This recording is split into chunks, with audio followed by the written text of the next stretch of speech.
প্রিয় দর্শক বন্ধুগণ নমস্কার, গুড মর্নিং, সুপ্রভাত। আজি 13 অক্টোবর 2025 সোমবার আসি যাইছি এক নূতন আপডেট নেই। এক গুরুত্বপূর্ণ খবর ওড়িশার পাଣିপাগ বিষୟରେ ଯାହାକି ଆପଣମାନେ ନିହାତି ଦେଖିବା ଦରକାର। ପାଣିପାଗ ବିଷୟରେ ସବୁଠୁ ସଠିକ ଖବର ଜାଣିବା ପାଇଁ ଆମ ଟିକେ ଓଡ଼ିଆ ନ୍ୟୁଜ୍ ଚ୍ୟାନେଲକୁ ସ୍ୱାଗତମ। ଆମେ ଆପଣମାନଙ୍କୁ ପ୍ରତିଦିନର ପାଣିପାଗର ଟିକିନିକି ଖବର ଦେଇଥାଉ, ଯେମିତି ଖରା, ବର୍ଷା, ଶୀତ, ବନ୍ୟା, ବାତ୍ୟା ସମ୍ବନ୍ଧୀୟ ଗୁରୁତ୍ୱପୂର୍ଣ୍ଣ ସୂଚନା ପ୍ରଦାନ କରିଥାଉ।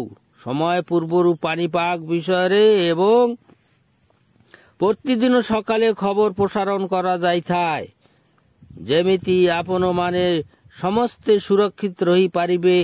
ଏବଂ ଦର୍ଶକ ବନ୍ଧୁଗଣ, ଆଜି 13 ଅକ୍ଟୋବର 2025 ସୋମବାର ରାଜ୍ୟର 9ଟି ଜିଲ୍ଲାରେ ୟେଲୋ ଆଲର୍ଟ ଜାରି କରାଯାଇଅଛି। ଜିଲ୍ଲାଗୁଡ଼ିକ ମଧ୍ୟରୁ 3ଟା ଜିଲ୍ଲାରେ ପ୍ରବଳ ବର୍ଷା ହେବ ଏବଂ 21ଟି ଜିଲ୍ଲାରେ ଗ୍ରୀନ୍ ଜୋନ୍ରେ ରଖାଯାଇଅଛି। 9ଟି ଜିଲ୍ଲା ମଧ୍ୟରୁ 3ଟି ଜିଲ୍ଲା ହେଲା ମାଲକାନଗିରି, ଗଜପତି ଏବଂ ଗଞ୍ଜାମ ଜିଲ୍ଲାରେ ପ୍ରବଳ ବର୍ଷା ସହ ଘଡ଼ଘଡ଼ି, ବିଜୁଳି, ଝଟକା ପବନ ଇତ୍ୟାଦି। ପବନରେ ବେଗ ରହିବ 30 କିଲୋମିଟରରୁ 40 କିଲୋମିଟର ପର ଘଣ୍ଟା ଏବଂ ବର୍ଷାର ପରିମାଣ ରହିବ 7 ସେଣ୍ଟିମିଟରରୁ 11 ସେଣ୍ଟିମିଟର ମଧ୍ୟରେ ବୋଲି ଅନୁମାନ କରାଯାଉଅଛି। ଏବଂ ଦର୍ଶକ ବନ୍ଧୁଗଣ,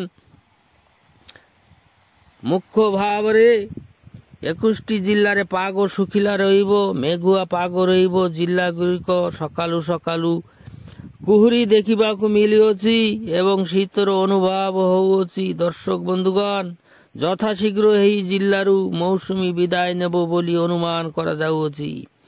ୟେଲୋ ଆଲର୍ଟ ଜାରି ହୋଇଥିବା ଜିଲ୍ଲାଗୁଡ଼ିକ ହେଲା 6ଟି ଜିଲ୍ଲାରେ ହାଲୁକାରୁ ମଧ୍ୟମ ଧରଣର ବର୍ଷା ହେବ। ଜିଲ୍ଲାଗୁଡ଼ିକ ପୁରୀ, ଖୋର୍ଦ୍ଧା, ନୟାଗଡ଼, ରାୟଗଡ଼ା, କୋରାପୁଟ ଏବଂ ନବରଙ୍ଗପୁର ଜିଲ୍ଲାରେ ବିଜୁଳି, ଘଡ଼ଘଡ଼ି ସହ ଝଟକା ପବନ ବହିବ। ପବନର ବେଗ ରହିବ 30 କିଲୋମିଟରରୁ 40 କିଲୋମିଟର ପର ଘଣ୍ଟା ବୋଲି ଅନୁମାନ କରାଯାଇଛି ଆଞ୍ଚଳିକ ପାଣିପାଗ ବିଭାଗରୁ।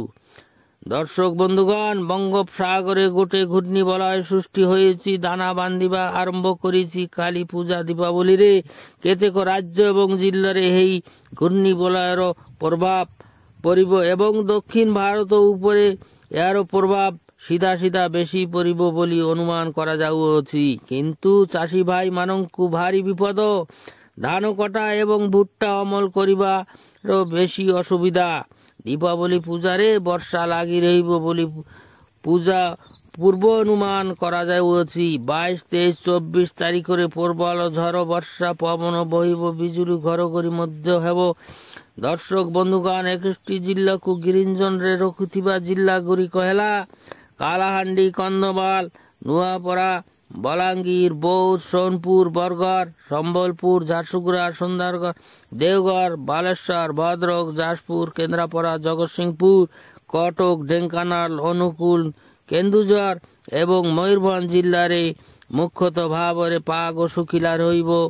ଦର୍ଶକ ବନ୍ଧୁଗଣ, ଆପଣମାନେ କେଉଁ ଜିଲ୍ଲାରୁ ଦେଖୁଛନ୍ତି କମେଣ୍ଟ କରି ଜଣାଇବେ ବୋଲି ଅନୁରୋଧ ଏବଂ ଲାଇକ୍, କମେଣ୍ଟ, ସେୟାର, ଫଲୋ କରି ଅନ୍ୟକୁ ଦେଖିବାର ସୁଯୋଗ କରିଦେବେ ବୋଲି ମଧ୍ୟ ଅନୁରୋଧ। ଧନ୍ୟବାଦ।